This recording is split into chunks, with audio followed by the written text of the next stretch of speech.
It all started with a simple, honest desire, a kid of my own. Something about passing on a piece of yourself, you know? Laura, my fiancée, she wasn't on board. Kids aren't my thing, she'd say, brushing it off like I was suggesting we get a new coffee table, not start a family. But then, out of nowhere, she hits me with this wild plan.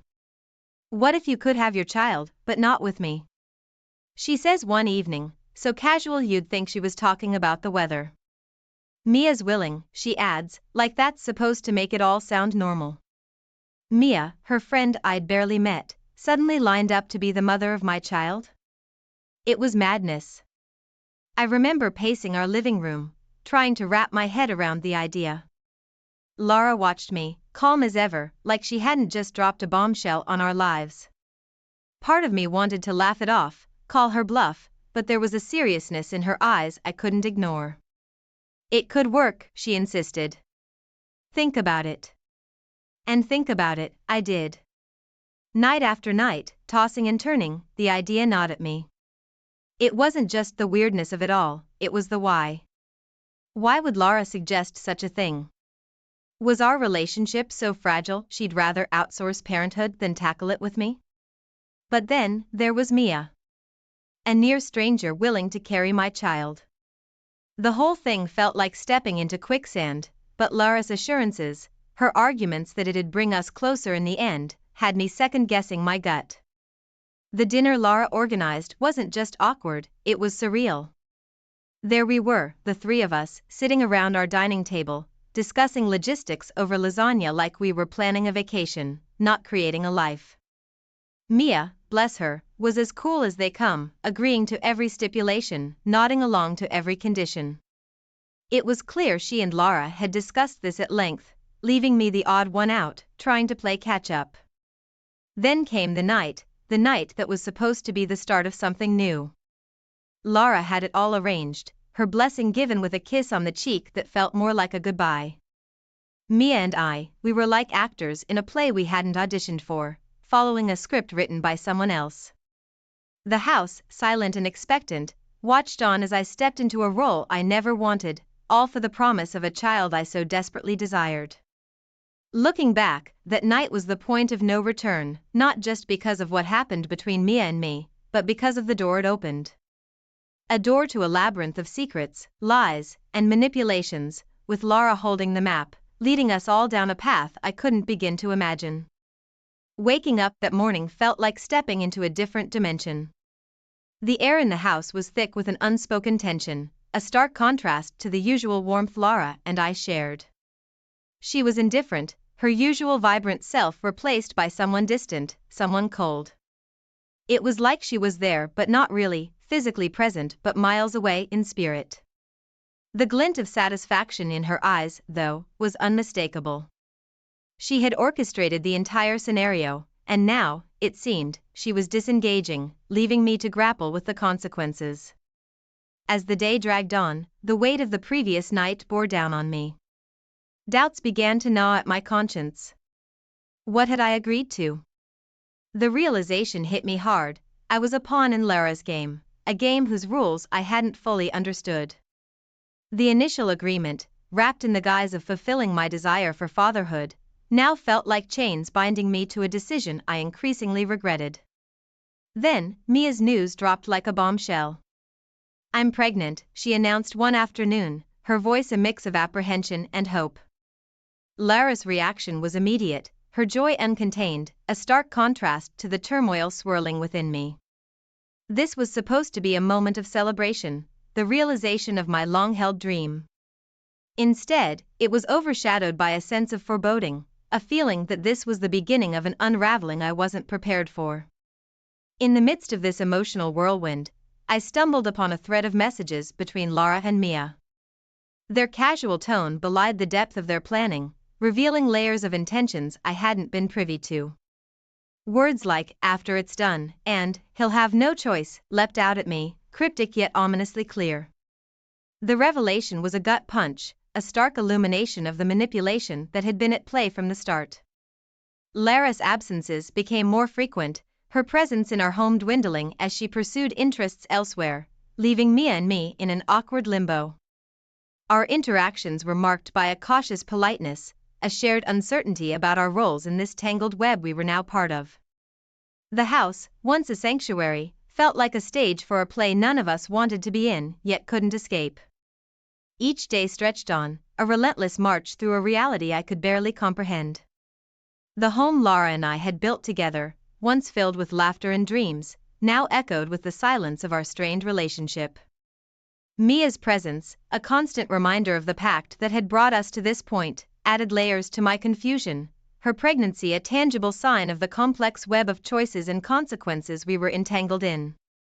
Caught in the midst of Lara's machinations, Mia's expectations, and my own tumultuous feelings, I was forced to confront the reality of the situation I had willingly stepped into. The dream of fatherhood, once a beacon of hope, had morphed into a source of deep unease, a symbol of the manipulation and deceit that had come to define my life. As the facade began to crumble, I was left to ponder the cost of my desires and the path that had led me to this moment of reckoning. It's funny, in a dark sort of way, how life can flip on you. One day you're planning a future with the woman you love, and the next, you're neck deep in a plot that feels ripped from a thriller novel. That's where I found myself, in the middle of a storm I never saw coming. The confrontation with Lara was inevitable. Her distant attitude, once a trickle, had become a flood, washing away any pretense of normalcy in our relationship. I cornered her one evening, the frustration and confusion boiling over. "What's going on, Lara?" I demanded, seeking some semblance of truth in the web of lies our life had become. Her response was a cold, calculated revelation that chilled me to the bone.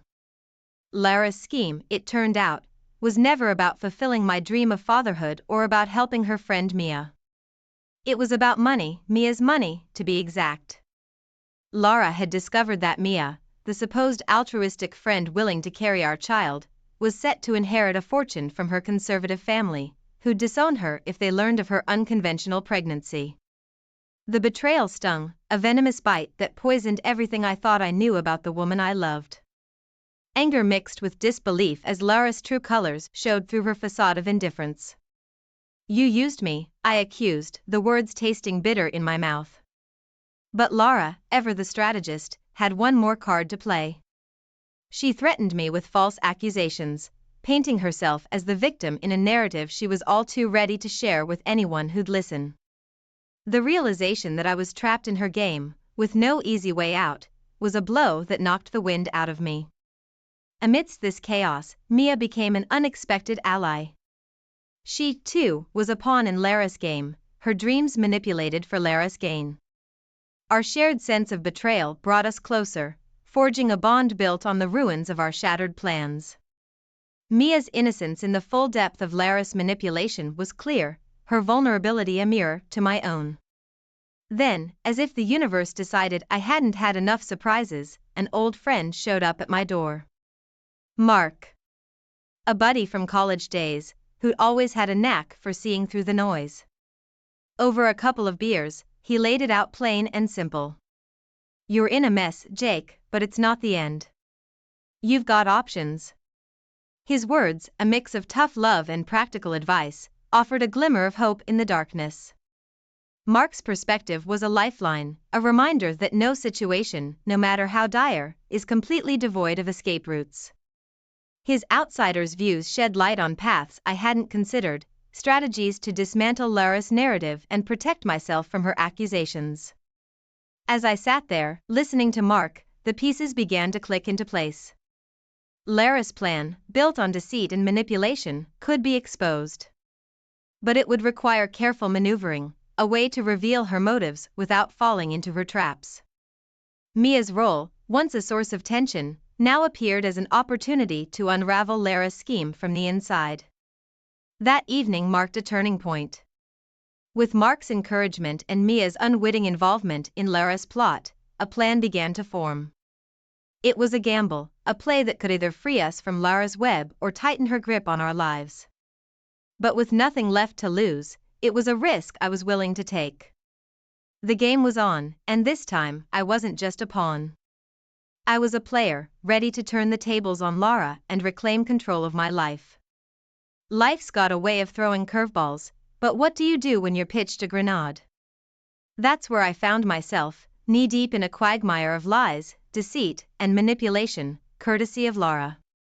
But I wasn't about to play the victim any longer. Armed with the truth and a newfound resolve, I started piecing together evidence of Lara's manipulations. It was like assembling a jigsaw puzzle, each piece revealing more of the picture I'd been blind to. Just when I thought I had a handle on things, in walks Alex, a blast from Lara's past. The guy was a mystery, shrouded in the kind of aura that tells you he's seen more than his fair share of trouble. Turns out, he was another one of Lara's castaways, chewed up and spat out by her relentless games. But unlike the rest of us, Alex had been keeping tabs, collecting dirt on Lara long before our paths crossed. Alex became an unexpected ally, his arrival serendipitous. Sharing tales of Lara's past exploits, he painted a picture so vivid, it made my dealings with her seem like child's play. She was a maestro of manipulation, playing life like a chess game, always thinking several moves ahead. With each story Alex shared, the depth of Lara's deception became clearer, and my resolve hardened. The plan was simple.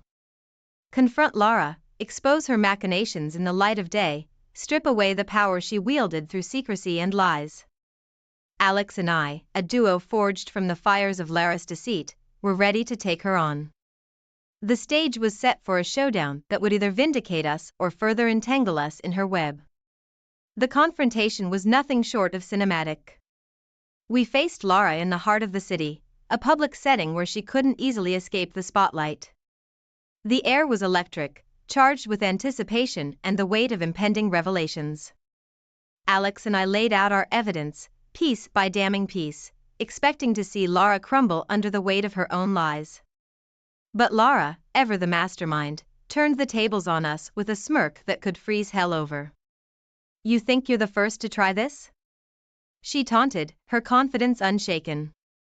She knew, somehow, she'd known all along, anticipating our every move like a skilled puppeteer.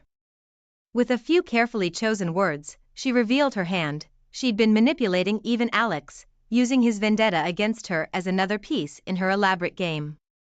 The realization hit like a sucker punch. Lara wasn't just a step ahead, she was playing an entirely different game. Our public confrontation, meant to be her undoing, had only served to showcase her cunning. She twisted our accusations into a narrative of her own, painting herself as the victim of jealous exes and overzealous accusations. As the crowd around us soaked in Lara's performance, I couldn't help but admire the sheer audacity of her deceit. She was a villain, yes, but one with unparalleled skill at her craft. Alex and I, united in our defeat, could only watch as Lara walked away unscathed, her reputation not only intact but somehow enhanced by our failed coup. In the aftermath, as the adrenaline faded and the reality of our situation sank in, I realized this was far from over. Lara had won the battle, but the war was still raging. With each setback, my resolve only strengthened, fueled by the injustice of her victories. Lara had underestimated the determination of those she'd wronged. This wasn't the end, it was just the beginning of her unraveling. Just when you think you've hit rock bottom, life hands you a shovel and tells you to keep digging. That's exactly how I felt when the truth about Mia came crashing down. Turns out, she wasn't the innocent pawn in Lara's game I thought she was. No, she was in on it from the start, playing her part with the skill of a seasoned actress. The revelation was a gut punch, the final blow in a series of deceitful jabs that left me reeling. Betrayal has a way of changing you, of hollowing you out until you're just a shell of your former self. That's where I found myself, standing at the precipice of a life built on lies, looking down into the abyss. And so, I did the only thing that made sense at the time, I walked away. Packed up my life in a couple of suitcases and left the city, the drama, and the heartache behind. I needed a fresh start, or at least a chance to lick my wounds in peace. The town I ended up in couldn't have been more different from the urban jungle I'd fled. It was the kind of place where people still greeted each other on the street, where life moved at a leisurely pace that felt almost alien. Here, amidst the tranquility of rolling hills and the quiet hum of small-town life, I hoped to find some semblance of peace. But escaping my past proved harder than I thought. Trust, once broken, isn't easily mended. Every friendly gesture from a neighbor, every attempt at small talk over the fence, was met with suspicion. The shadows of my past loomed large, coloring my interactions and keeping me at arm's length from the world around me. Meanwhile, back in the city I'd left behind, karma was catching up with Lara and Mia. Their carefully constructed house of cards began to crumble as the truth about their manipulations came to light. The details were sketchy, trickling in through the grapevine of mutual acquaintances who were more than a little schadenfreude to share the gossip. Their social standing, built on lies and deceit, couldn't withstand the weight of their actions. Financial ruin followed, a fitting end to their schemes. Hearing about their downfall, I expected to feel a sense of satisfaction, a taste of vindication. But as the news settled in, I found myself feeling nothing of the sort. There was no joy in their misfortune, no pleasure in their downfall.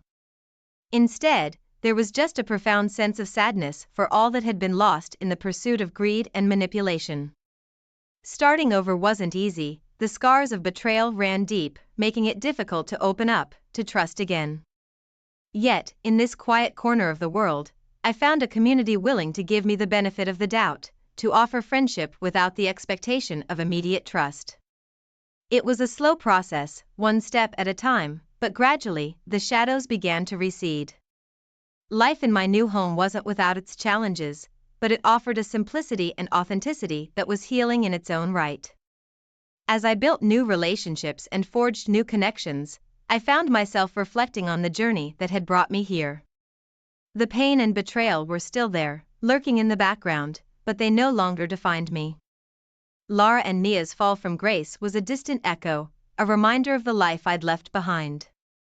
But it was no longer my story. My path had diverged, leading me to a place of growth and newfound resilience. The road ahead was uncertain, but for the first time in a long while, I was looking forward to seeing where it led. Just when you think you finally outrun the storm, it finds you again. That's how I felt the day that lawyer's letter landed in my mailbox, stirring up the past I thought I'd left buried. It was from Mia, or more accurately, her legal team, informing me that I was the father of her child. A fact I couldn't deny but had somehow managed to push to the back of my mind amidst the chaos of starting over. Suddenly, the quiet life I'd built in this small town felt like a fragile illusion, ready to shatter at the slightest touch. The legal battle that ensued was nothing short of a hurricane, tearing through my newfound peace with the ferocity of 1,000 winds. Fighting for custody against Mia, with the shadow of Lara's manipulations looming large, was a battle I never wanted but one I couldn't afford to lose. It was no longer just about me. It was about a child, my child, caught in the crossfire of adult schemes. As the case dragged on, it became clear that Lara's deceptions were the linchpin of the entire affair. Unraveling her web of lies became my legal team's primary strategy, a way to shift the balance in a fight that often felt like David versus Goliath. Each revealed manipulation, each exposed deceit, felt like a step closer to vindication, not just for me, but for the innocent life caught in the middle. Mia's attempt to reconcile threw me for a loop. She claimed to be another victim of Lara's, manipulated into her role in the grand scheme of things. Part of me wanted to believe her, to find some shred of common ground amidst the wreckage. But betrayal leaves deep scars, and trust, once broken, isn't easily rebuilt. Her words, however sincere, were met with skepticism, a defense mechanism honed by months of legal warfare. The day the judge granted me custody was a moment of conflicting emotions. Relief, certainly, for the battle was finally over. But victory? That felt like a stretch. Looking into the eyes of my child for the first time, I realized the true cost of the war we'd fought. A bond that should have been forged in love and mutual joy was instead born from conflict and strife. The weight of that realization was a heavy one, a hollow feeling in the pit of my stomach that no court decision could alleviate. In the aftermath, as the dust settled, I found myself grappling with the reality of single fatherhood under the most unconventional of circumstances. The legal victory did little to quell the uncertainties that lay ahead. How do you explain to a child the complexities of their origin? How do you build a relationship on the shaky foundation of a custody battle? Yet, as I held my child for the first time, something shifted. The anger and bitterness that had fueled me through the legal proceedings began to ebb, replaced by a fierce determination to do right by this innocent life. The road ahead would be challenging, no doubt. There were wounds to heal, trust to build, and a whole lot of parenting to figure out. But as I looked into my child's eyes, I saw a glimmer of hope, a chance for redemption. This wasn't the ending I had envisioned for my story, nor was it the beginning I had hoped for my child. But it was a new chapter, one that we would write together, learning and growing with each turn of the page. Lara and Mia's schemes had brought us to this moment, but they would not define us. We were more than the sum of their manipulations, more than the collateral damage of their deceit. We were family, and that was a bond no legal battle could ever break. Life has a funny way of throwing you into the deep end and yelling, "Swim." That's pretty much how I felt trying to navigate fatherhood while still dodging the wreckage Lara and Mia left in their wake. Building a bond with my child, something that should have been natural and effortless, felt like deciphering an ancient script. But every smile, every gurgle of laughter from my little one, was a beacon of light in the chaos, a reminder of what truly mattered. Just as I started to find my footing, Lara emerged from the shadows, like a specter from a past I'd tried hard to exorcise. She came bearing the guise of goodwill, offering help, pretending to be the missing piece in our newfound family equation. But time and betrayal had sharpened my senses. I could smell manipulation a mile away. Her attempts to weave herself back into our lives were met with a resolute wall. My priority was my child's well-being, and there was no room for Lara in this new life we were building. Mia, on the other hand, found herself entangled in the legal aftermath of the schemes she'd been a part of. The courts weren't kind to her, and public opinion less so. Her once spotless reputation was now mired in the mud of her actions, a stark reminder that the consequences of our choices can be far-reaching and unforgiving. As my story unfolded, it took on a life of its own within the community. I became somewhat of a cautionary tale, a living, breathing warning against the dangers of manipulation and deceit. My experiences, shared over coffee or whispered at the local grocery store, served as a stark reminder of the importance of integrity and honesty. Navigating this new reality, I focused on creating a stable, loving environment for my child. The journey was far from easy, with each day bringing its own set of challenges. But amidst the trials, there were moments of pure joy and unadulterated love, first words, tentative steps, quiet afternoons spent reading and playing. These moments were my anchor, pulling me back whenever the waves of the past threatened to sweep me away. In rejecting Lara's attempts at interference, I made a silent vow to myself and my child. We would not be defined by the chaos of our beginnings. Our story would be one of resilience, of overcoming and moving forward, even when the path was unclear. The community's response to our situation was a tapestry of human kindness and empathy. Neighbors who had once been strangers offered support in a myriad of ways, from home-cooked meals to offers of babysitting, each gesture a thread in the fabric of our new life. Their acceptance and assistance were instrumental in our healing process, a testament to the power of community in the face of adversity. As Mia faced the repercussions of her actions, I found no joy in her downfall. Instead, it served as a somber reminder of the tangled web we weave when first we practice to deceive. Her journey, though separate from ours, was a parallel narrative of choices and consequences, a mirror reflecting back the lessons we'd all learned the hard way. Our story, though marked by betrayal and hardship, was not without its silver linings. It taught me the value of trust, the strength found in vulnerability, and the unfathomable depth of a parent's love. As I watched my child grow, each day a new discovery, I knew that the chaos of the past had given way to a future filled with potential and hope. In this small town, among people who'd become our family by choice, we found our footing.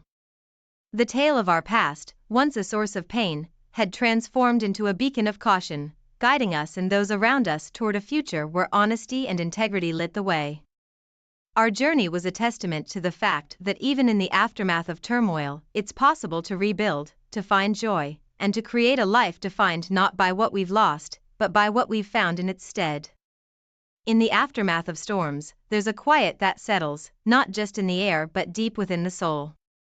That's the calm I found in the simplicity of fatherhood, a stark contrast to the tumultuous saga that had unfolded. As I watched my child grow, each day brought a new lesson in resilience and love, a balm for the scars left by past betrayals. Lara, once a central figure in this whirlwind, became a distant echo. Word around was she'd hit rock bottom, her attempts to claw back into the grace of society's elite met with cold shoulders and closed doors.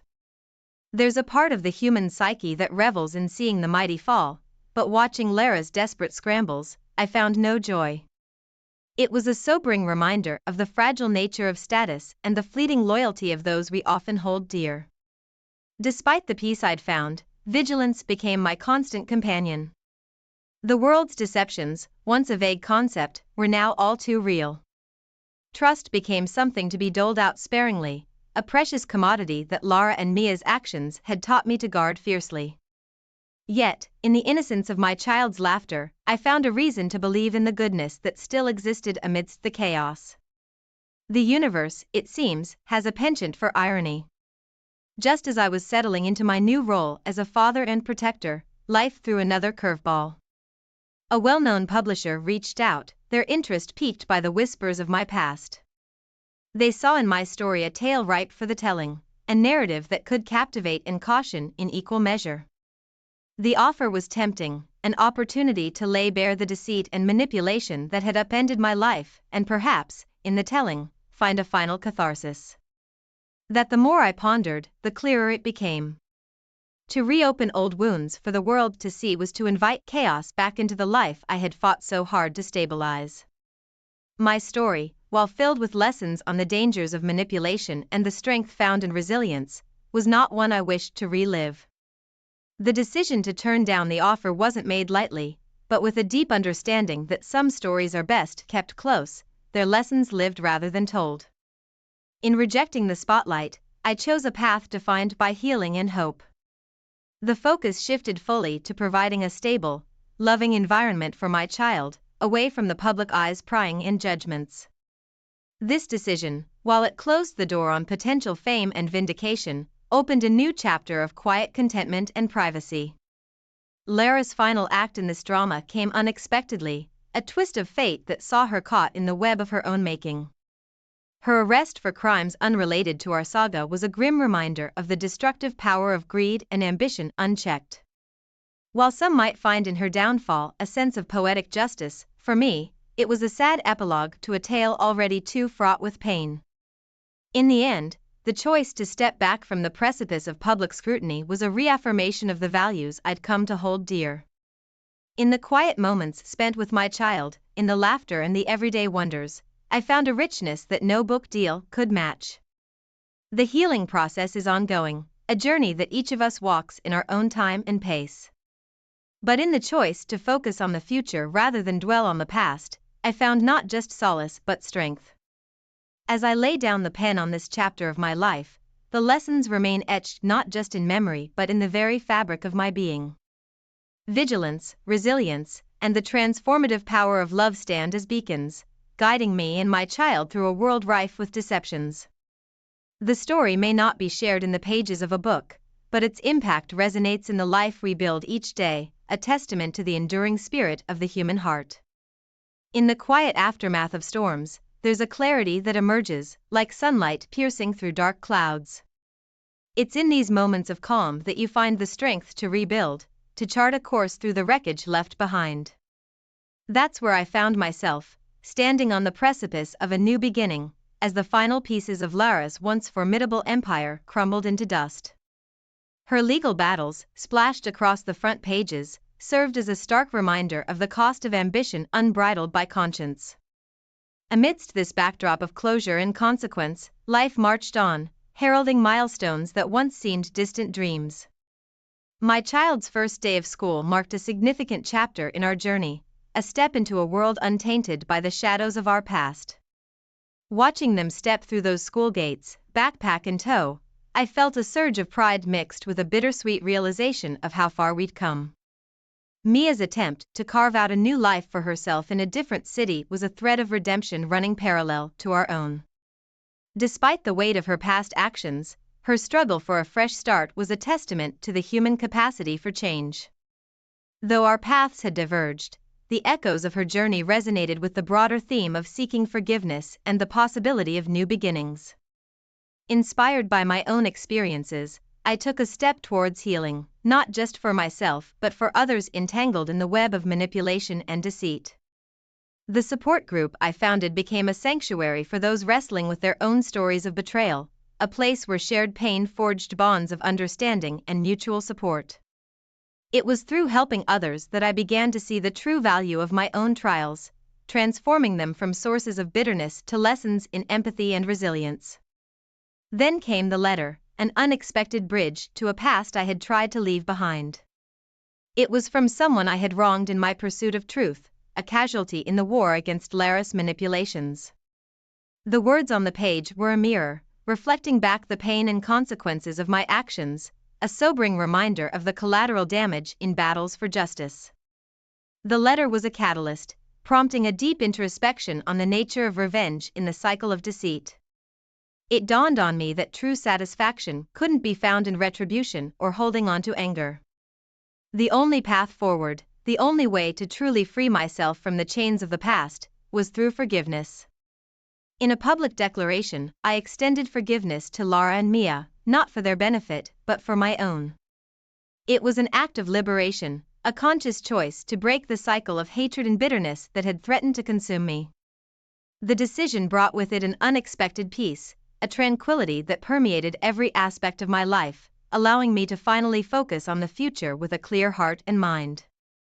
Lara's reaction to my forgiveness, though secondhand, was a poignant moment in this journey. From behind bars, she was confronted with the consequences of her actions, not through the lens of punishment, but through the grace of forgiveness. It was a moment that, I hoped, sparked a reflection on the choices that had led her to this point, a chance for redemption even in the depths of her downfall. As I watched my child play, their laughter a melody in the quiet afternoon, I couldn't help but reflect on the journey that had brought us here. It was a path marked by pain and loss, but also by growth and newfound wisdom. The realization that true victory lies not in the battles we fight, but in the peace we forge in their aftermath, was a profound truth that had taken me years to understand. This story, our story, was a testament to the power of letting go, of moving forward not in spite of our past, but because of it. In the end, it was not the forgiveness of others that defined our journey, but the forgiveness we granted ourselves, allowing us to step into the light of a new day, free from the shadows of. Hey, I'm Elise. If you're expecting a story of sunshine and rainbows, well, you might want to brace yourself. This tale is anything but. It all began on one of those evenings that promised nothing but the usual: a dinner at Mark's parents' place. Mark, that's my husband, was ever the workaholic, his eyes more often on his phone screen than anywhere else. And in the midst of all this, there was Alex, his best friend since they were in diapers. Alex was different. He was the adventure to Mark's routine, the spark to his predictability. That night, something shifted. It was just a look from Alex. You know what I'm talking about, right? That one look that somehow says more than 1,000 words ever could. It was reckless and totally unexpected. My heart skipped a beat. Maybe two, and I knew, right then and there, this wasn't going to be just another bland evening. As the night wore on, I found myself stealing glances at Alex. There was an energy, a kind of magnetic pull that I couldn't quite shake off. Mark, oblivious as ever, was lost in a world of business calls and endless emails. By the time we left, I felt this weird cocktail of excitement and guilt. It was like standing on the edge of a cliff, both terrifying and exhilarating. I remember getting into bed next to Mark that night, my mind racing, my heart still pounding at the thought of Alex's piercing gaze. Over the next few days, I couldn't shake off the feeling. It wasn't just a fleeting moment at a dinner, it felt like the beginning of something more, something dangerously exciting. I found myself daydreaming about Alex, his smile, his laugh, the way he seemed to see right through me. It wasn't long before those daydreams turned into reality. A text from Alex popped up on my phone one afternoon, innocent enough, just a casual, "Hey, how are you?" But we both knew it was more than that. It was an opening, a step into a territory we both knew we shouldn't explore. And yet, we did. Our text exchanges became frequent, each message more flirty and daring than the last. It was like we were in our little world, a world where the rules didn't apply to us. The thrill of it was intoxicating. Every time my phone buzzed, my heart raced, wondering what Alex had said now. We began to find excuses to see each other, always in public, always under the guise of innocent friendship. But with every covert meeting, every shared laugh, every lingering glance, we crossed a line. It was like a game, a dangerous, thrilling game where the stakes were our lives as we knew them. And through it all, Mark remained none the wiser. He was as devoted and loving as ever, but he was also distracted, lost in a world of work and stress. There were times I felt a pang of guilt, watching him, knowing what I was doing. But then I'd get a message from Alex, and that guilt would dissolve into a rush of excitement. This went on for months.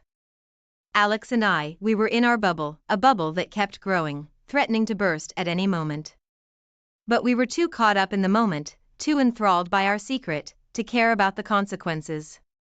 Looking back now, I see how foolish I was, how blinded by the excitement and the thrill. I was playing with fire, and deep down, I think I knew that. But I couldn't stop myself. It was like I was on a roller coaster, climbing higher and higher, knowing that the fall would be devastating, but too caught up in the ride to get off. It's strange, isn't it, how one look, one moment can set off a chain of events that can change everything. That's what happened to me. A single look from Alex, and my whole world turned upside down. And trust me, this was just the beginning. So, where was I? Right, the thrill, the secret texts, the stolen moments with Alex. It's crazy how life can flip upside down with just a few texts, isn't it? As weeks turned into months, our secret rendezvous became more daring. We'd meet up in these quaint little cafes tucked away in corners of the city where our worlds wouldn't collide with anyone we knew. Each meeting was like a hit of something strong, addictive, and exhilarating. Alex, oh, he knew exactly what to say, how to look at me to make my heart race. It was like he had a map of my mind and knew all the secret pathways. We'd sit there, sipping coffee, our conversations a mix of everyday banter and those deeper, more dangerous topics. You know, the kind that tiptoe along the lines of what if and maybe. At home, Mark was as loving as ever, but he was also distant, lost in the world of his work. Sometimes I'd catch myself watching him, this man I'd promised to love and cherish, and feel this wave of guilt crashing over me. But, then, I'd get a text from Alex, and it was like a switch flipped in me. The guilt would fade, replaced by this buzz, this anticipation for the next time we'd meet. I remember this one time, we took a risk and met up a little closer to home.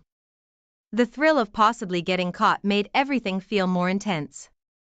We laughed, talked, and for a moment, I let myself forget the reality of what we were doing. But as I drove home that day, the weight of my deceit felt heavier than ever.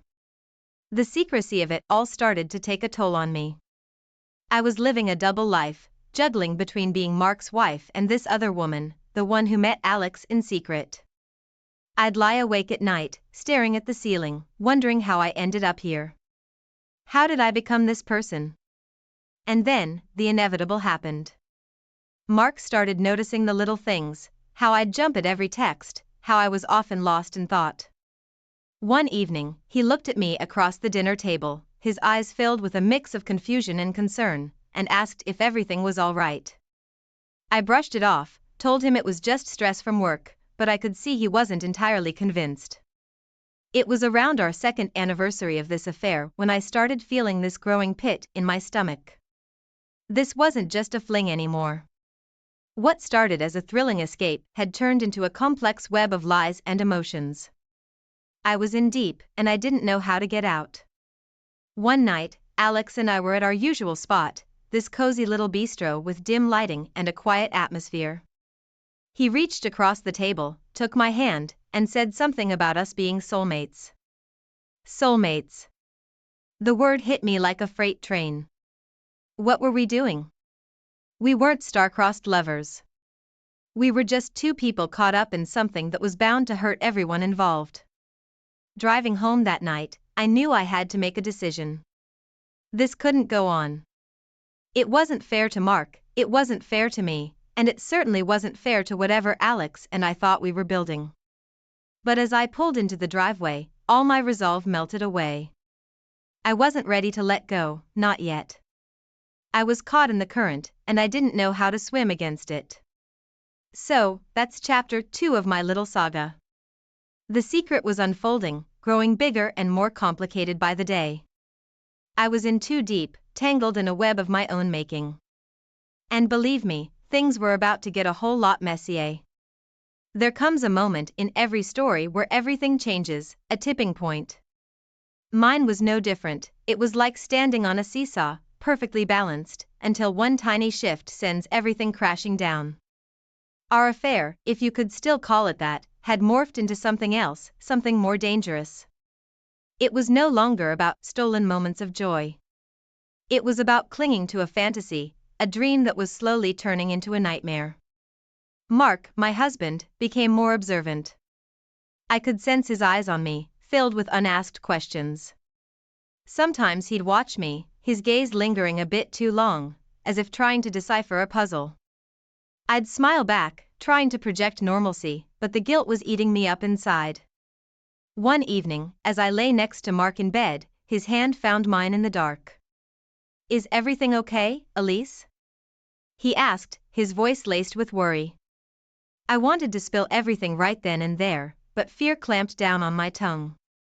I murmured a feeble, "Yeah, everything's fine," but we both knew it was a lie. Meanwhile, Alex became more demanding, more possessive. He'd call or text at odd hours, getting upset if I didn't respond immediately. I started feeling trapped, smothered. What started as an exciting escape had turned into a suffocating reality. I remember one afternoon, I was at the grocery store, and my phone buzzed. It was Alex, asking when I'd see him next. As I typed out a response, I caught a glimpse of myself in the freezer section's glass door. I hardly recognized the woman staring back at me. Where was the carefree, happy person I used to be? In her place was someone who was tired, scared, and lost. The days blurred into each other, each one a repeat of the last, sneaking around, lying, pretending. I felt like a character in a play, going through the motions, saying the lines, but not really living. Then came the day that changed everything. I was at home, alone, when my phone rang. It was Mark. "We need to talk," he said, his voice calm but firm. My heart sank. I knew this conversation was different. That evening, when Mark came home, the air was heavy with unspoken words.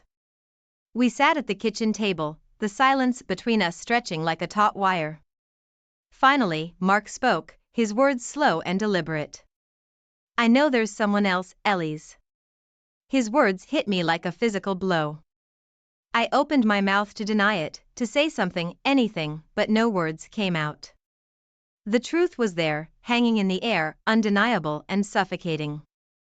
Mark didn't yell or accuse. He just asked, "Why?" And in that moment, I realized I didn't have an answer. Why did I do it? What did I hope to gain?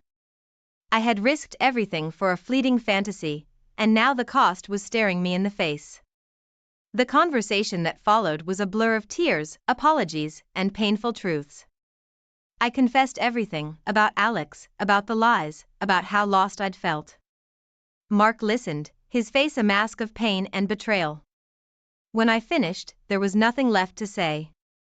Mark stood up, his chair scraping against the floor, and walked out of the room. I sat there, alone, the weight of my choices crushing me. That night, I couldn't sleep. I lay in bed, staring at the ceiling, the events of the past months replaying in my mind. I had reached the tipping point, and there was no going back. The morning after my world came crashing down was surreal. The sun rose as it always did, birds chirped outside, and life went on, oblivious to the storm raging inside me. I felt numb, hollow, as if a part of me had been scooped out in the night. Mark was distant, his words few and his smiles forced. Breakfast was a silent affair, each bite tasting like ash. I wanted to say something, to bridge the chasm that had opened between us, but words felt useless, inadequate. In the following days, our house became a ghost of its former self, filled with unspoken words and unshed tears. We moved around each other like strangers, polite but distant. The weight of my betrayal hung in the air, a constant reminder of the pain I had caused. Meanwhile, Alex's texts and calls became more frequent, more insistent. He couldn't understand why I was pulling away, why I couldn't just leave Mark and be with him. He didn't get it, that it wasn't just about choosing between two men. It was about facing the reality of who I had become, the damage I had done. One day, in a fit of frustration, I met Alex at our usual cafe. "We need to end this," I said, my voice trembling but firm. His reaction was a mix of anger and disbelief. "After all this time, you're just going to walk away?" he demanded. "Yes," I replied, a sense of finality in my voice. "I need to try and fix what I've broken." I could see the hurt in his eyes, but there was also a coldness, a detachment that I hadn't noticed before. It was as if now that I was no longer his secret, the thrill was gone. Leaving Alex behind was like shedding a second skin, painful but necessary. I had to face the mess I had made, even if it meant facing it alone. Back at home, Mark and I started talking, really talking, for the first time in months. The conversations were hard, often ending in tears, but they were real. We talked about everything, our marriage, where it went wrong, and whether there was a way forward. Days turned into weeks, and slowly, the icy silence between us began to thaw. We started therapy, both individual and couples. It wasn't easy, facing the ugly truths about ourselves, about our relationship. But it was necessary. One evening, as we sat on the couch, awkward but together, Mark took my hand. It was a small gesture, but it felt monumental. "I'm not saying I can forgive you," he said, his voice thick with emotion. "But I'm willing to try and understand." Those words were a lifeline, a glimmer of hope in the darkness. I knew the road ahead would be long and fraught with challenges. But for the first time in a long time, I felt like maybe, just maybe, there was a chance for redemption, for healing. The affair with Alex was over, but its echoes remained, a reminder of the pain I had caused, the trust one had broken. Rebuilding that trust was going to be a journey, perhaps a lifelong one. But I was ready to take the first step, to try and mend what I had shattered. As I lay in bed that night, Mark asleep beside me, I realized that the aftermath of betrayal is not just about the broken pieces. It's about what you do with those pieces, how you try to put them back together, even if they never fit quite the same way again. Waking up to a new day after you've shattered everything can feel like a paradox. The sun still rises, the world keeps spinning, and you're there, trying to make sense of the ruins. That's where I found myself, in the aftermath of my own storm, learning to navigate a world I had irrevocably changed. Mark and I were in this weird limbo, trying to find our footing in the debris of our marriage. It was like learning to walk again, each step cautious and unsteady. We continued therapy, unraveling layers of pain, resentment, and unspoken grievances. It was like holding up a mirror to our souls, exposing the raw, unfiltered parts of ourselves. In those sessions, I learned a lot about Mark, things I had either ignored or never bothered to understand. His dedication to work wasn't just about ambition, it was his way of coping with insecurities, with the fear of not being enough. And as for me, I realized my escapade with Alex wasn't just about rebellion or excitement. It was a cry for something I felt was missing, a void I didn't know how to fill. Day by day, the walls we had built around ourselves began to crumble. We started sharing more, not just about our pain but also about our hopes, our dreams, the things that made us laugh. It was like rediscovering each other, peeling back the layers of years and experiences that had shaped us. But it wasn't all heart-to-heart talks and tender moments. There were setbacks, moments when the hurt and betrayal roared back to life, threatening to engulf us. There were nights when Mark would pull away, his touch turning cold, a reminder that the scars I had inflicted were still there, still fresh. I also had to face the consequences beyond our home. Word of the affair had spread, tainting friendships and family ties. Some friends chose sides, others stepped back, uncomfortable with the messiness of it all. My relationship with my in-laws, once warm and close, turned strained, their looks and words tinged with disappointment and hurt. Through it all, there was no sign of Alex. He had drifted away, becoming just another part of my past, a ghost of a chapter one desperately wanted to close. I heard through mutual acquaintances that he had moved on, a fact that stung less than I would have imagined. Perhaps it was because my focus had shifted from the fantasy of what could have been to the reality of what I needed to repair. And in that process of repair, I found something unexpected, a sense of self. I started spending time alone, reflecting, and understanding who I was beyond a wife or a lover. I took up painting, something I had loved in my younger years but had let slip away in the chaos of life. Each stroke on the canvas was therapeutic, a way of expressing what words couldn't. As months rolled into a year, the change was palpable. Mark and I were no longer just coexisting, we were reconnecting. The laughter returned to our home, not forced but genuine. We started doing little things for each other, a note left on the pillow, a favorite meal cooked on a whim. They were small gestures, but they spoke volumes. Of course, the journey wasn't smooth. Healing never is.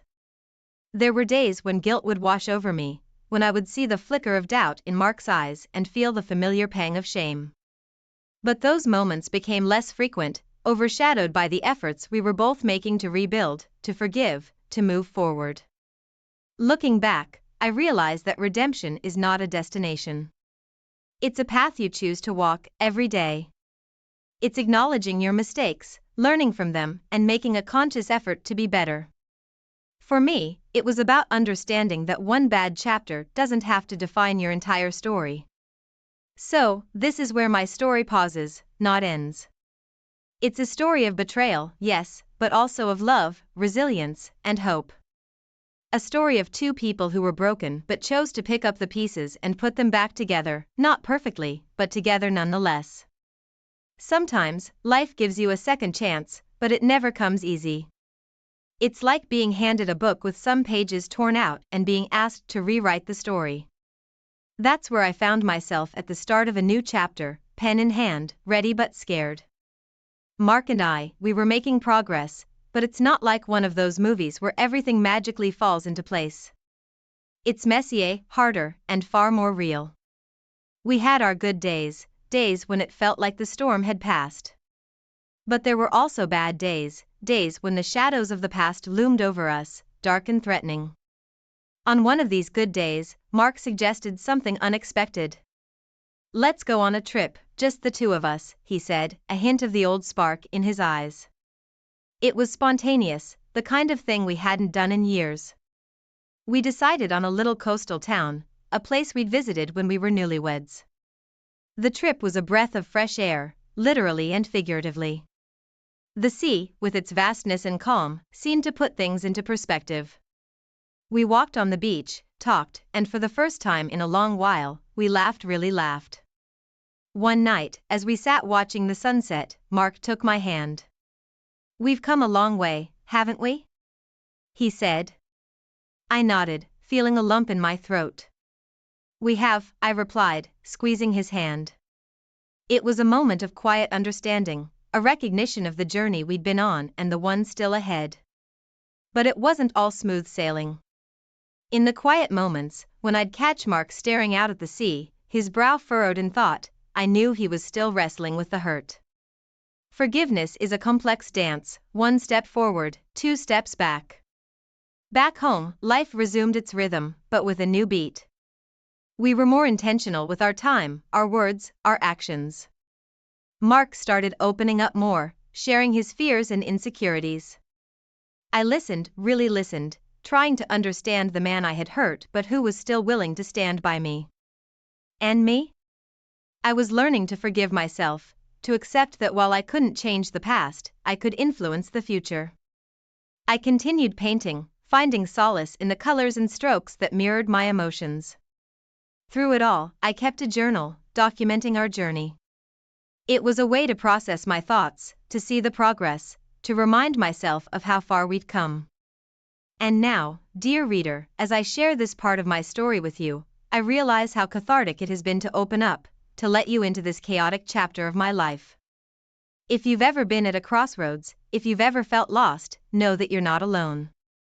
Life is a mosaic of experiences, some beautiful, some painful, but all integral to who we are. If you've found something in my story that resonates with you, if it's brought you any comfort or insight, I ask you to share it. Like it, subscribe to it, pass it on. Stories are meant to be shared, and maybe, just maybe, this one can help someone else find their way. As for Mark and I, our story continues. We're turning the page, stepping into a new chapter with hope and a bit of trepidation. The future is unwritten, a canvas waiting for new colors, and we're holding the brushes, ready to paint